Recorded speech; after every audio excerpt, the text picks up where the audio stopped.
Is your HOA or condo association enforcing rules that it legally can't? Not, shouldn't or probably shouldn't, but can't, as in the rule conflicts with state or federal laws, it was never properly adopted, or it's being applied so inconsistently that a homeowner could challenge it tomorrow and likely win. And here's the uncomfortable part. Most boards that are doing this have no clue. My name is Joe Braun and I'm the founder of Solume. We built an all-in-one community management software for HOA and condo boards. And in the time I've spent working with communities, one thing has come up over and over again. Boards enforcing rules they don't fully understand. Rules that made sense maybe when they were written, several decades ago that now conflict with laws that didn't even exist yet. Rules that were never formally voted on but have been enforced by tradition. Rules that are technically valid but applied so unevenly that they're legally vulnerable. It's not usually bad intent, it's typically a lack of information. And that's exactly what this video is for. I'm going to walk you through the top 10 questions most often asked about unenforceable HOA rules. We're going to cover what actually makes a rule unenforceable, where the boards are most legally exposed, and what homeowners can do when they believe a rule is illegal, and what the real consequences look like when a board enforces something it shouldn't. We're not going to waste a bunch of time on legal jargon, no fluff, just the questions and answers that you should actually consider. If you're on an HOA or a condo board, either self-managed or under a management company, this is for you. If you're a frustrated homeowner trying to figure out whether you actually have to comply with the rule, this video is for you also. And if you just want to understand how HOA authority actually works and where the legal limits are, stick around. Let's start with the most fundamental question of all. What actually makes an HOA rule unenforceable in the first place? Question number one, what makes an HOA or condo association rule unenforceable? A rule is unenforceable when it conflicts with a higher law, it wasn't adopted correctly, or it isn't applied in the same way to everyone. Courts use a three-part test, whether they state it explicitly or not. First, does the rule conflict with federal law, state law, or constitutional rights? If yes, it's dead on arrival. Doesn't matter how long it's been in the CC&Rs or how many board members voted on it. Number two, was the rule properly adopted? That means a formal vote, notice to the homeowners, recorded documentation, not just some memo from 2009 or something that you say that you've always done. Third, is it enforced consistently? A rule that gets applied to homeowner A but ignored for homeowner B is legally vulnerable even if the rule itself is perfectly legitimate. Here's the thing that most boards don't realize until it comes back to bite them. You can have a completely valid rule, follow it correctly for years, and then blow the whole thing by enforcing it selectively once. That one instance of inconsistency is often all a homeowner needs to get a fine dismissed, and sometimes to get every fine dismissed retroactively. The practical implication for boards is this. Your rule book isn't just a legal document. It's only as strong as the process you use to enforce it. So don't violate the three-question test. Number two, can an HOA or condo association fine you for something not in the CC&Rs? No. If the rule doesn't exist in your governing documents, formally adopted and recorded, the fine doesn't have a legal leg to stand on. So yes, technically they can fine you, but they have no legal backing behind it. This one actually comes up pretty consistently, and it usually starts the same way. A board member, usually, well-intentioned, starts enforcing something that was maybe discussed at a meeting or, just understood by the community, but was never formally voted on, never added to the CC&Rs or bylaws, and never recorded. Years go by, nobody challenges it. The board assumes that it means it's enforceable. It isn't. For a rule to hold up, it needs a paper trail, a formal vote, a proper notice to homeowners, and documentation in the governing documents or officially adopted rules. Board guidelines, community newsletter, email announcements, and verbal agreements don't count. If a homeowner asks, where exactly is that rule written? And the honest answer is, well, we've just kind of always done it this way. The board is just one attorney letter away from having to drop the fine and potentially refund every similar fine they've collected. The distinction between a guideline and an enforceable rule is not a technicality. It is the whole ball game. Don't ignore this process. Number 3, do HOA or condo association rules override state law? Never. The hierarchy is federal law, then state law, then HOA rules, in that order every time. We covered this as one of the litmus test questions earlier. This is one thing that every board member needs to have tattooed or put on their mirror, whatever it is, so they can see it regularly. Your community's governing documents sit at the bottom of the legal food chain. They can be as detailed and as specific as you want, but they cannot strip away the rights that federal or federal law protects.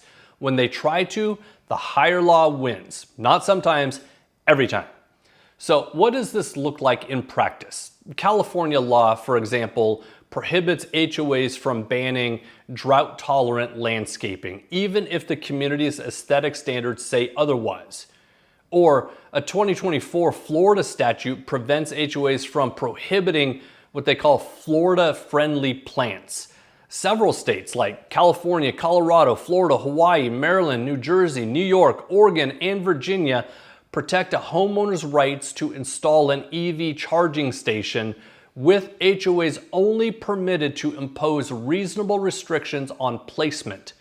Solar panel rights are similar, and the FCC's OTARD, that's the OTARD rule, protects satellite dish installation in spaces a resident controls exclusively. This list is ever evolving, so look into your state-specific laws for a complete and up-to-date list. The pattern is consistent. State legislature keeps expanding what HOAs can't touch. A rule that was perfectly valid when it was written may now conflict with a law passed last year. Boards that aren't reviewing their governing documents against your current state laws aren't just behind, they're actually enforcing rules that are already unenforceable and they don't even know it yet. Number 4, can an HOA or condo association deny a service animal? No, full stop. The Fair Housing Act requires HOA and condo associations to make reasonable accommodations for residents with disabilities, and that includes allowing assistance animals even in communities with strict no pet policies. This is the area where boards face the highest personal legal exposure, and it's also the area where the most easily preventable mistakes get made. A blanket no pet policy does not apply to service animals or emotional support animals, period. The Fair Housing Act is federal law, and it supersedes any CC&R clause, any board vote, and any community tradition. What makes this particularly dangerous for boards is that the civil penalties for Fair Housing Act violations aren't theoretical. First-time violations can carry fines approaching $20,000, and subsequent violations can run close to $100,000. And individual board members, not just the association, can be held personally liable.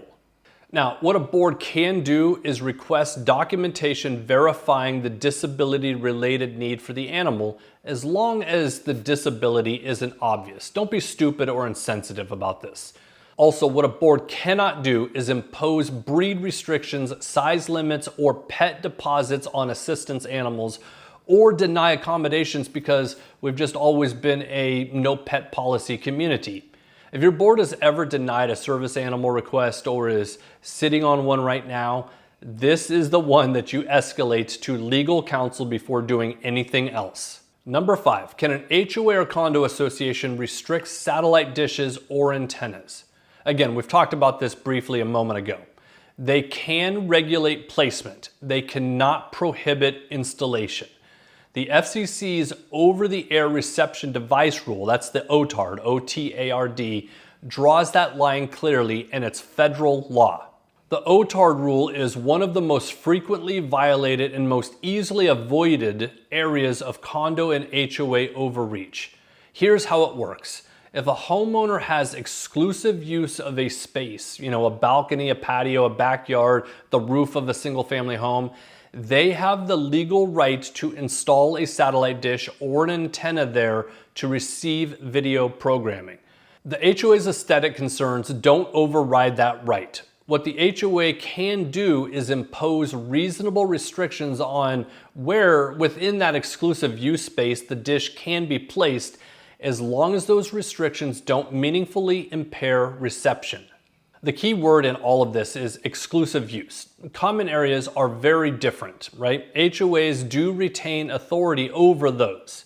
But the moment you're dealing with a space the homeowner controls, OTARD applies. Condos and townhomes are a bit different, and this is where boards often feel that they have more authority than they actually do.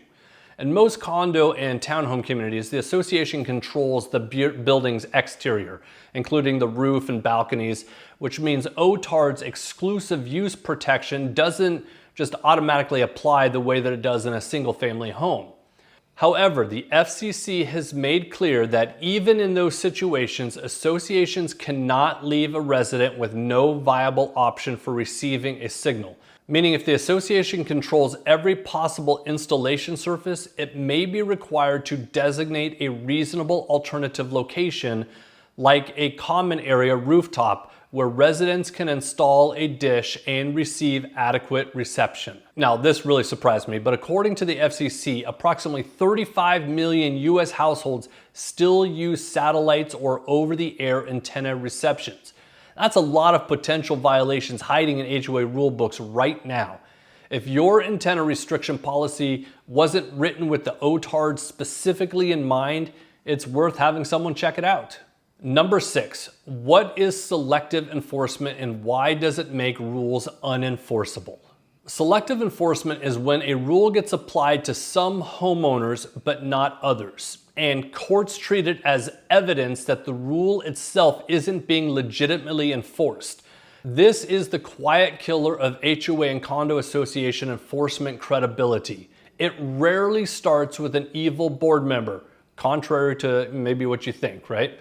It usually starts with a board member who notices one homeowner's overgrown lawn and sends a violation while not noticing or, choosing to look the other way, the same condition 3 streets over. Or a property manager who is more familiar with one section of the community than another. Or in the worst case, a board member with a grudge, that's the evil one we think of, who uses the violation system as a personal weapon. Once a pattern of selective enforcement is established, a homeowner challenging the fine doesn't need to prove that the rule is illegal. They just need to show the board hasn't applied it equally. Courts have dismissed valid fines on selective enforcement grounds repeatedly. The homeowner doesn't even need to win on the merits. It just needs to be on the merit of inconsistency. The practical answer for boards is transparency in the enforcement process itself. Who sent the violation? When was it sent? What evidence supported it? Is the same standard being applied across the entire community? These aren't bureaucratic questions, they are legal protection questions. Platforms like Solume address this directly. Every violation is logged with a timestamp, photo evidence, and a record of which board member initiated it on the admin side. Not because the board is assumed to be acting in bad faith, but because the documentation is what protects a good faith board when someone makes the accusation anyway. When there's a hard record of every action taken and who took it, selective enforcement goes from an easy accusation to a very difficult one to prove. Number 7, can an HOA tell you what color to paint your house? Generally, yes, but only if the color rule was properly adopted, applies to everyone equally, and doesn't target specific cultural or religious practices. Paint color restrictions are one of those rules that feel obviously legitimate until you look closely. Most boards assume that because exterior appearance standards are common in HOAs, any color restriction must be enforceable. That assumption has gotten communities into trouble more than once.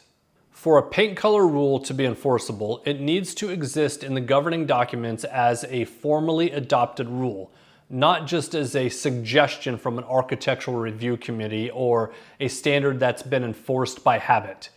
It needs to be applied consistently. If one homeowner gets approved for a warm gray and another gets denied for a nearly identical shade, that is a problem. And it can't be applied in a way that effectively targets a specific cultural or religious tradition. Restricting the colors associated with certain cultural practices, for example, while approving comparable shades under different names is the kind of thing that draws fair housing scrutiny. Now, that might seem like we're splitting hairs, but here's an example. A homeowner from India may associate deep reds, saffron oranges, and vibrant colors with their cultural or religious practices. Colors commonly used in Hindu traditions during celebrations like Diwali.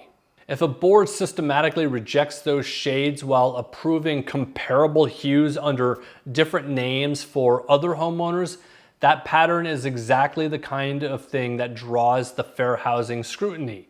Here's the thing though, this is very rare. It's a high bar to prove, and a single color dispute almost never raises to that level on its own. The risk is more real when there's a pattern, multiple complaints from residents of the same background, inconsistent approval decisions, or documented biases from board members.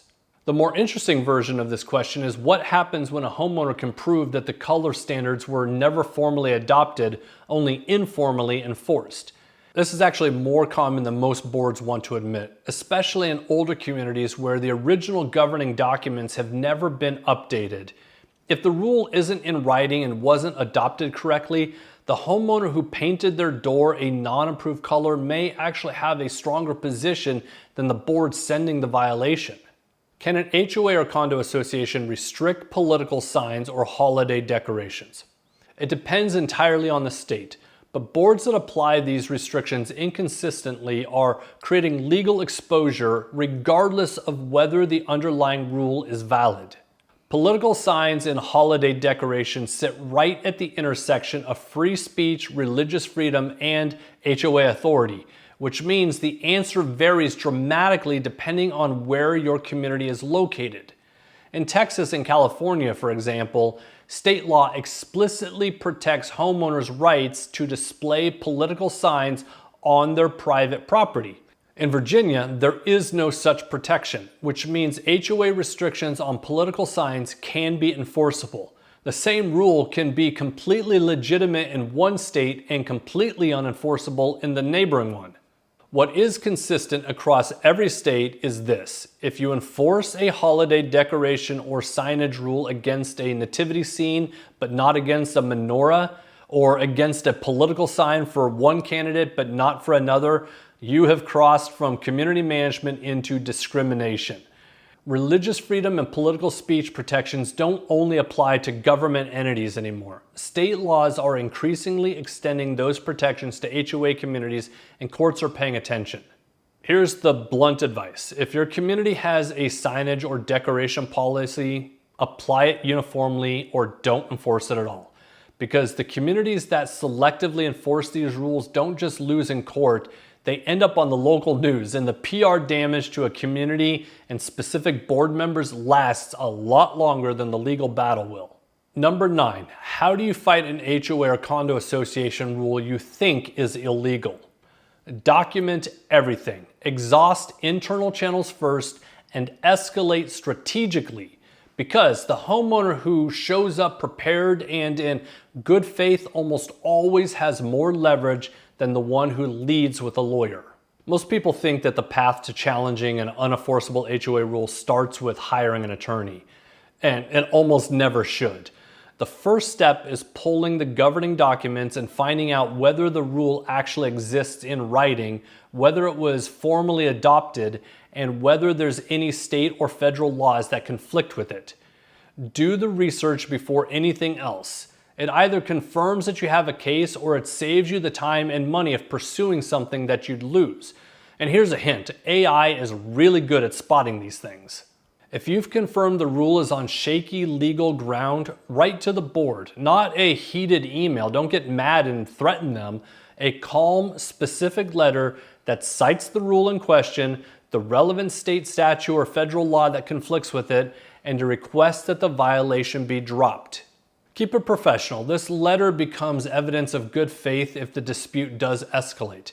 Many violations are dropped at this stage, especially if the board knows the rule is questionable and isn't looking for a fight. If the written request doesn't resolve it, attend a board meeting and put your objection on record.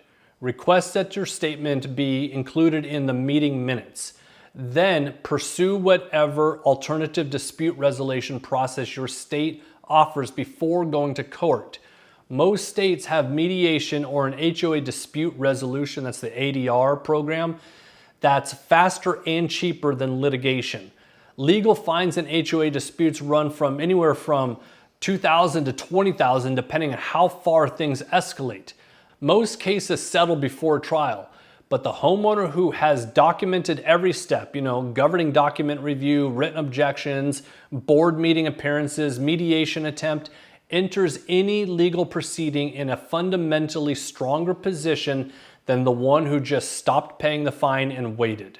And here's another thing to consider. What money do you think the association uses to fight these legal battles? Your money, your dues pay for their defense. You're paying for both sides. Number 10, what happens when an HOA or condo association enforces an unenforceable rule? Financial exposure, reputational damage, and a precedent problem. Because once you've enforced something you shouldn't have, stopping becomes its own legal risk. Here's the outcome most boards don't fully think through until they're living it. When an HOA enforces a rule that turns out to be unenforceable, especially one that violates federal law, the financial exposure doesn't just include the fines being reversed.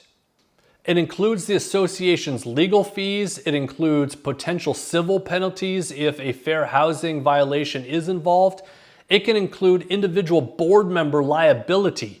And in California, where AB 130 took effect in June of 2025 and capped HOA fines at $100 per violation for anything that isn't a health or safety issue, any fine schedule that wasn't updated immediately is now producing unenforceable fines with every violation sent.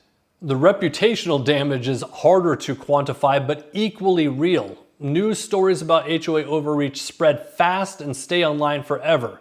People go to social media and places like Reddit and blast board members by name. They affect property values, they affect community culture, they affect the quality of candidates willing to serve on the board. One viral story about a board finding a disabled veteran for flying the American flag can define a community's identity for years. And then there's the precedent problem. If you've enforced a rule against one homeowner and another homeowner did the same thing and wasn't fined, you've created a selective enforcement record. Stopping enforcement now doesn't erase that record, it becomes evidence of the inconsistency.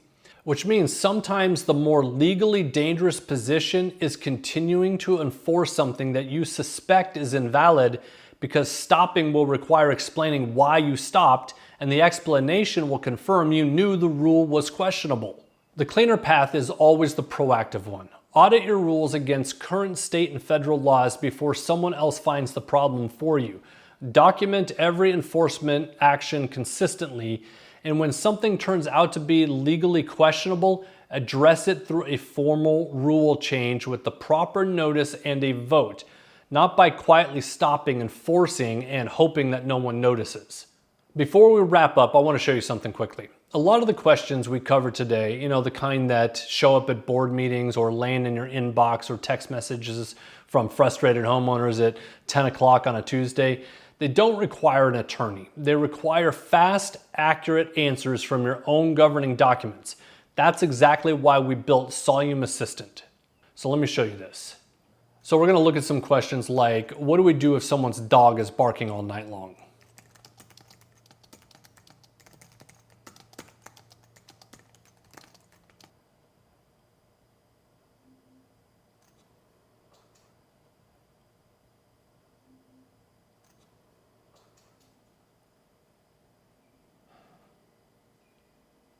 So you can see that Solume Assistant gives you a very fast and clear answer without having to consult an attorney or looking through your documents, for 20 minutes. Here's another question.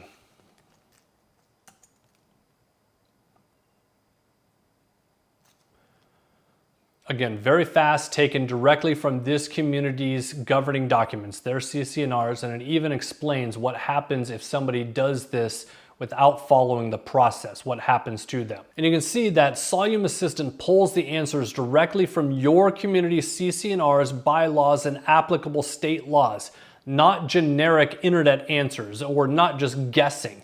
Your documents, your rules, in your state.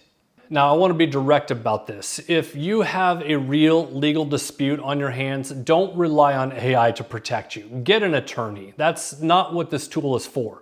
But for the day-to-day questions that eat up, board members' time, Solume Assistant handles those in seconds. So you can spend your energy on the things that actually need your attention. If this was helpful, hit like and subscribe. We cover HOA and condo management topics like this regularly, and there's a whole lot more coming. If you want to see how Solume Assistant works with your actual governing documents, book a free 15-minute call at solume.com. Not a bait and switch, just an honest conversation about whether it's a good fit for your community. Thanks for watching.